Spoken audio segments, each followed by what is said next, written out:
Hello and welcome to ICT for Teachers. In this video, I'm going to show you how you can set up a simple studio at home to do two things. One, to make video lectures for your students and also to teach your students live, like for example, when you're using Zoom.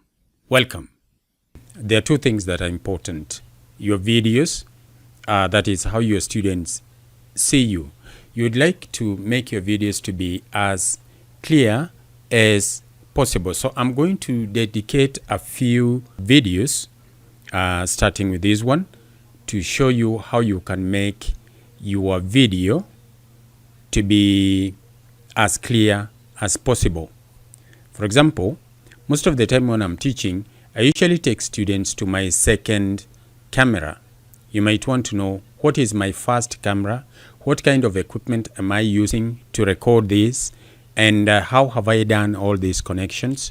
You know, as a one-man band, which I believe most of you are, because when you are starting to teach your students, when they are far away from you, it usually starts you being alone.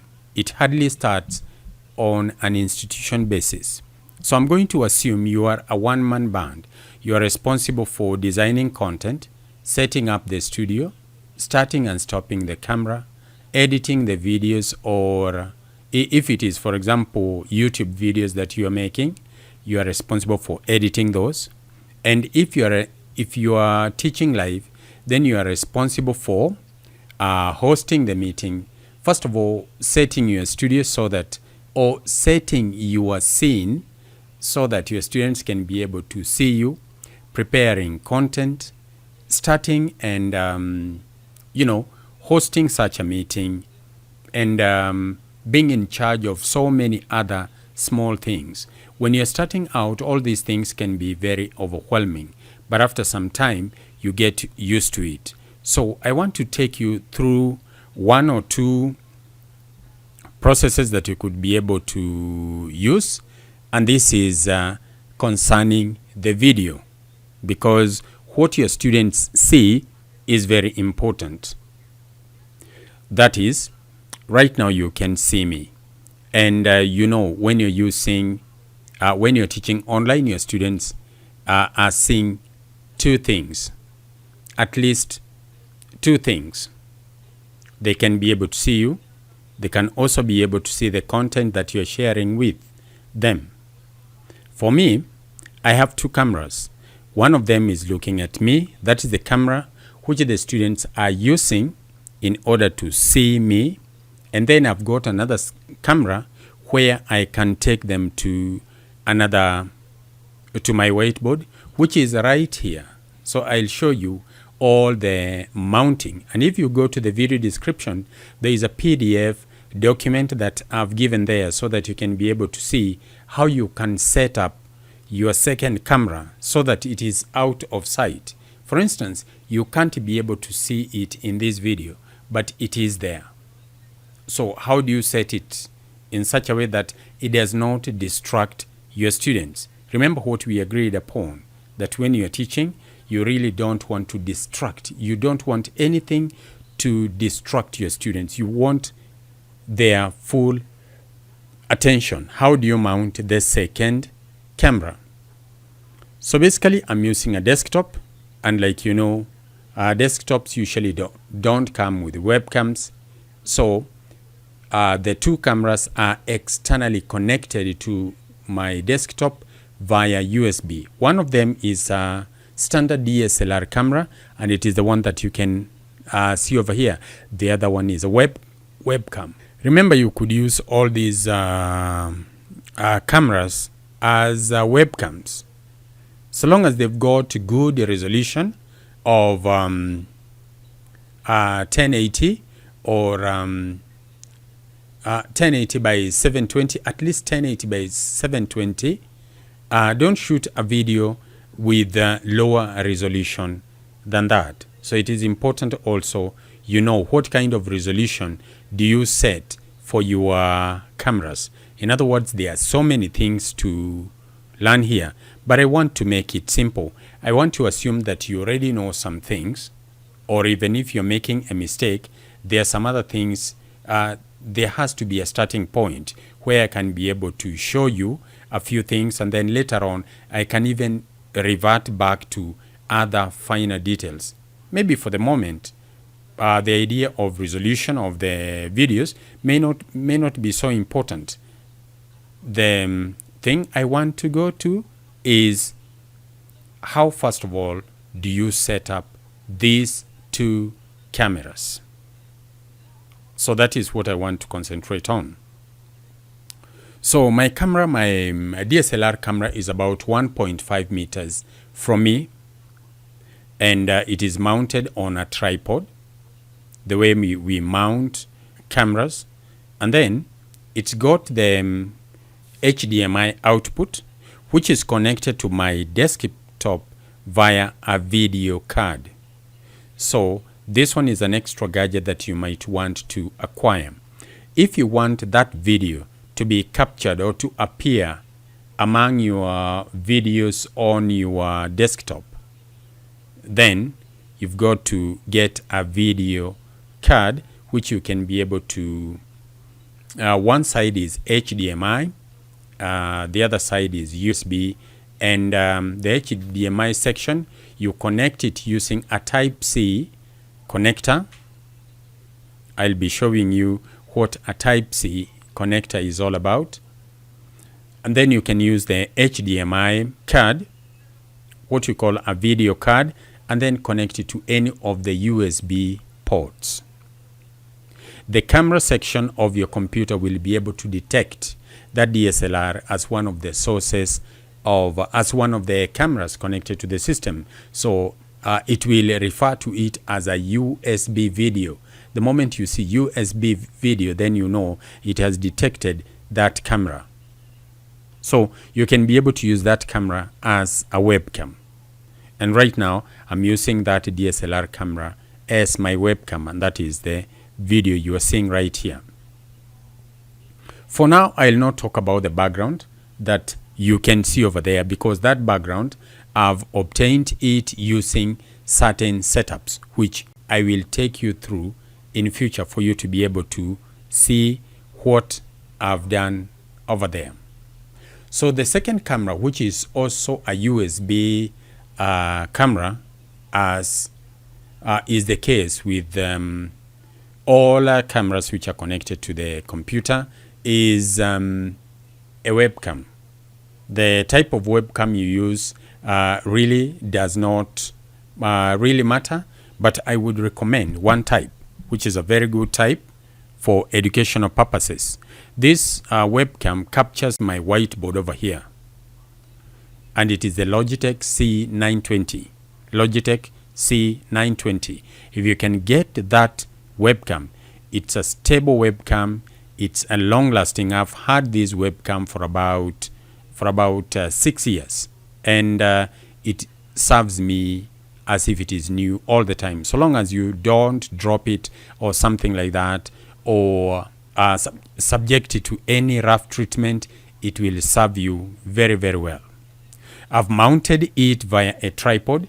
You can see from the same video, you can see there is a tripod that I've mounted here that supports my audio interface, which is a Zoom H6. This same tripod goes all the way to the top there, and then I've got another section of the tripod which goes across, and then now the camera is mounted up there and it looks down at my whiteboard. All this is shown very well on the PDF download. So if you go there, just download that PDF. It's very easy to read because it just has diagrams on the kind of setup that I'm talking about here. Now, this is what happens when I move to my second camera. When I move to my second camera, you find that my second camera is this one. This is my first camera. It is my primary camera because it gives me quite good picture. But remember, I could interchange it if I want. So this is my second camera, and as soon as I move to it, the students are able to see my whiteboard, while there will be a small icon of the video from this main camera on the top right hand side. If you have used Zoom to teach or to present anything or even attended a meeting, you are aware that your video usually is seen somewhere on the right hand side at the top. And I'm able to face my student, talk with them direct, and at the same time, I'm able to navigate using what is on the desktop.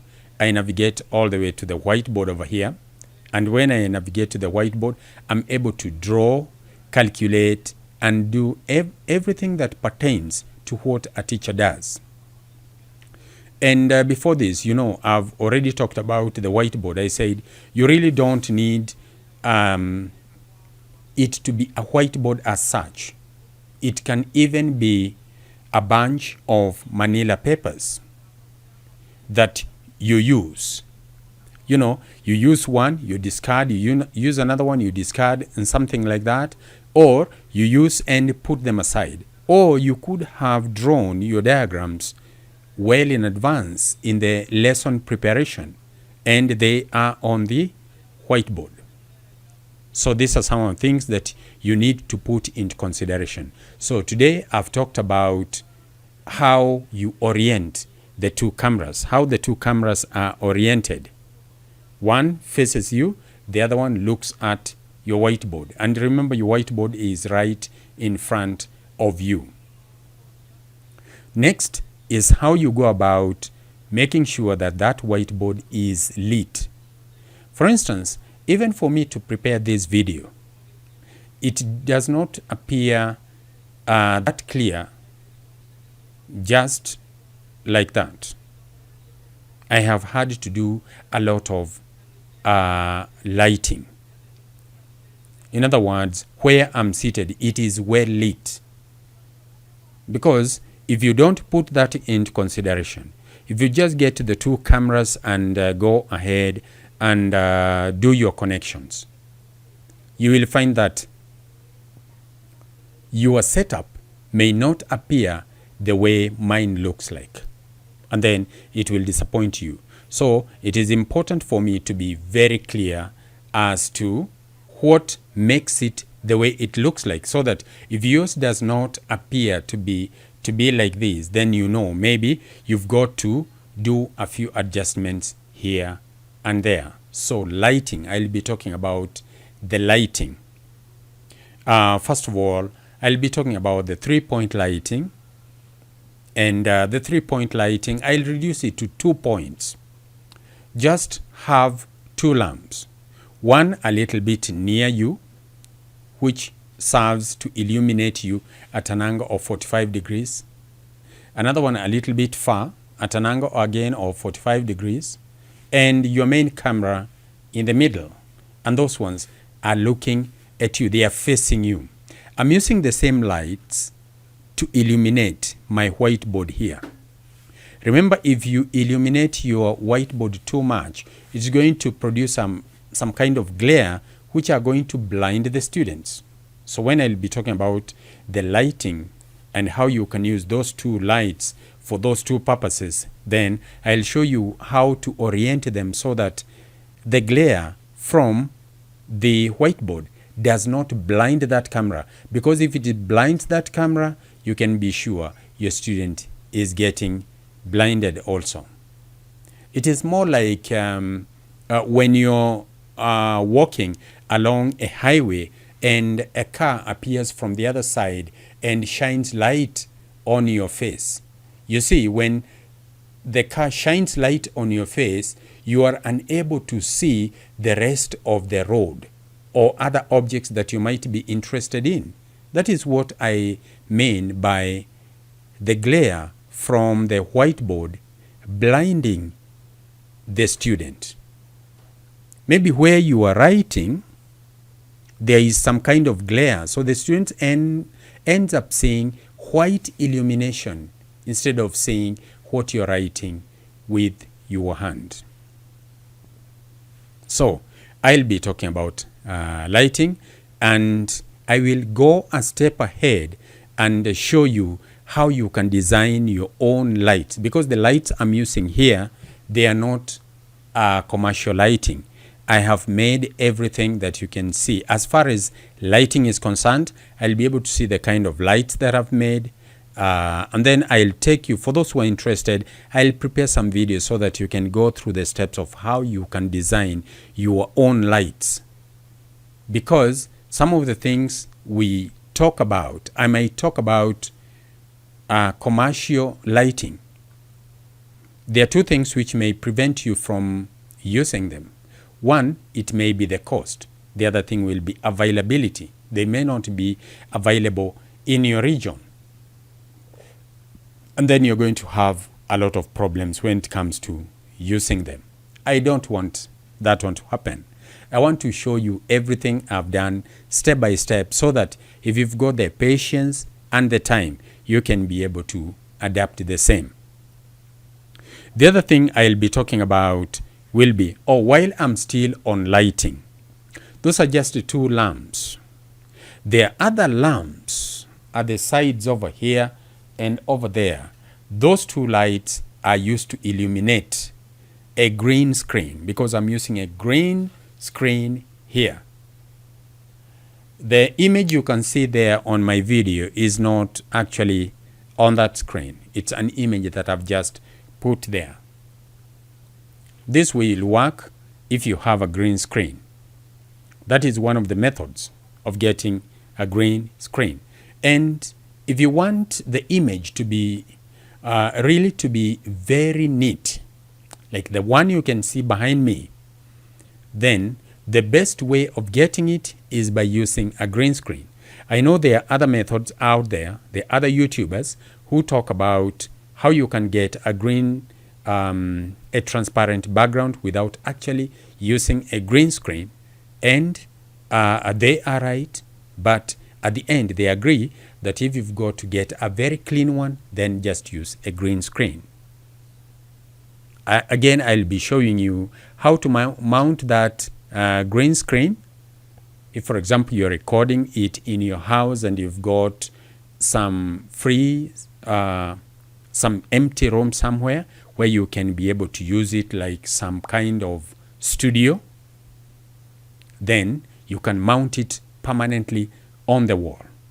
And of course, your room must be supplied with mains electricity, because the moment I design those lights, I'll be showing you how to control the brightness of those lamps, how to orient them, the materials to use. And most of them, they are materials that are very, very common. They're just around.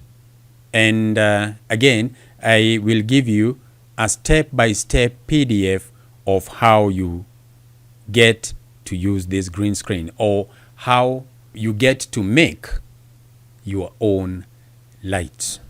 That is just in case you are somewhere where you want to use these studio lights, and then you go in your local store.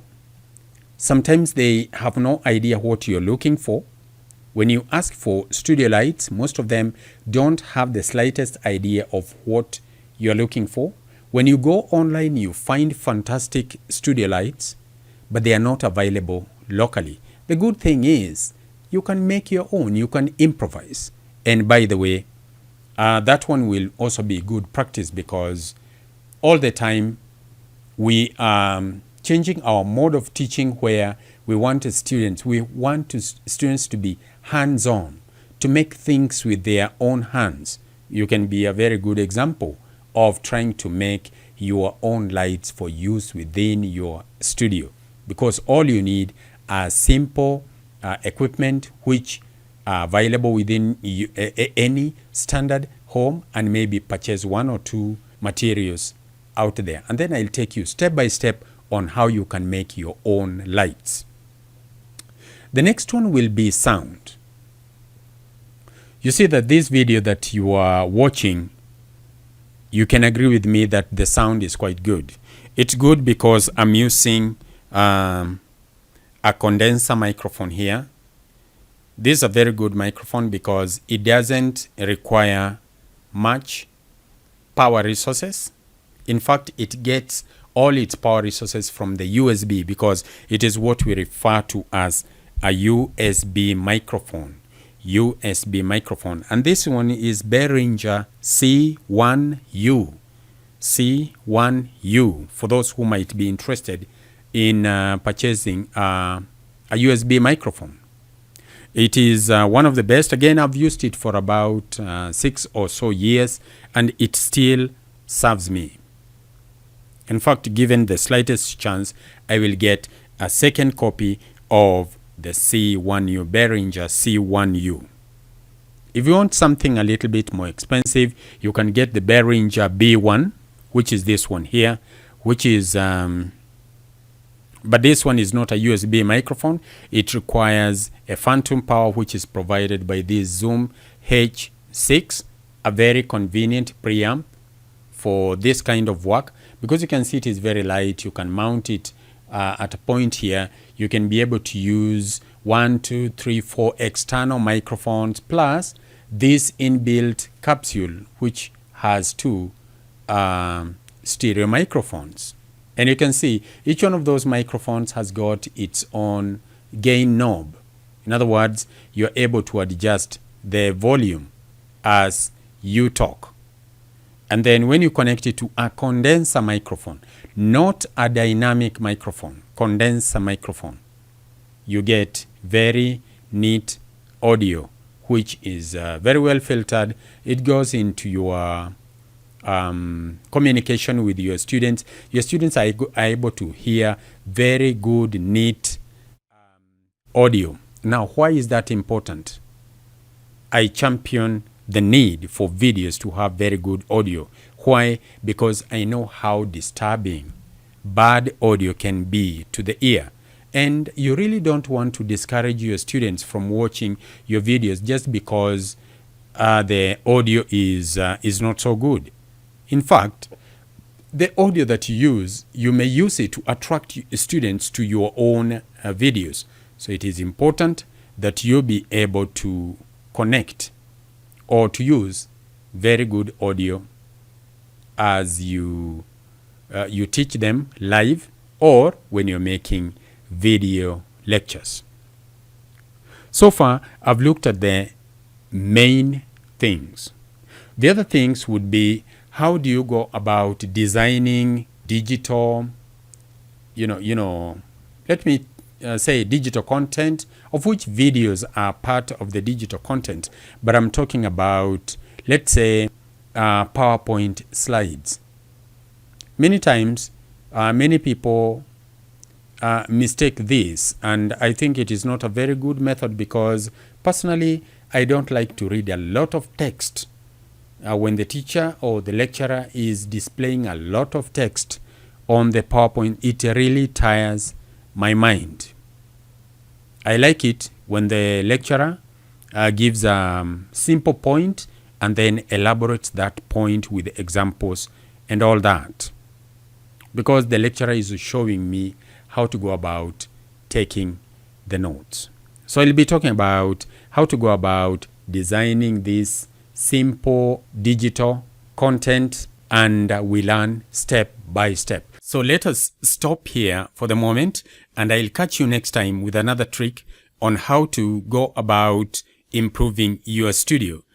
In my next video, I'll go into specifics, like for example, when it comes to the setup of the cameras. Now I'll show you step by step how you do that, how you do the focusing, and other small things that I know have given me a lot of headaches before I knew how to do it very fast. And then it will be followed by how to go about designing your own lights right from scratch. That is, making your own lights with your own hands. It is quite fulfilling when you do that. So until next time, when I come up with those videos, it is goodbye. But before I go, I'd like to remind you that if you're new here and this is your first time to be on this channel, consider subscribing, because I'll be talking about fantastic things on how teachers use ICT to reach their students from a remote point. So until then, keep safe.